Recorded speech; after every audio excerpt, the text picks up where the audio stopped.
ধোঁকা এগুলো, দুনিয়া ধোঁকা এগুলো। আমার আখেরাত আমার কবর আমার মালিকের সামনে আমাকে দাঁড়াইতে হবে। এই জন্য দোস্ত আমার এমন দুনিয়া না চাই যে দুনিয়া আল্লাহ ভুলায় দেয়, যে দুনিয়া আখেরাত ভুলায় দেয়। এমন কামাই করা না চাই যে কামাই নামাজ ছেড়ে দিতে হয়। কেন ছাড়বেন নামাজকে? দুনিয়া করেন, কোনো মানা নাই।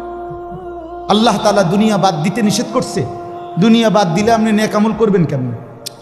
দুনিয়াতে না থাকলে আপনি সেজদা দিবেন কেমনে? শরীর সুস্থ না থাকলে আপনি নামাজ পড়বেন কেমনে?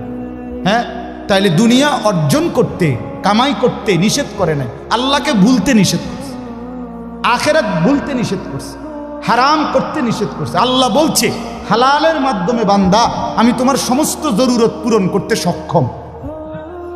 সক্ষম কিনা বলেন না? সক্ষম। বছরের পর বছর অসংখ্য মানুষ হালালের মাধ্যমে দুনিয়ার জরুরত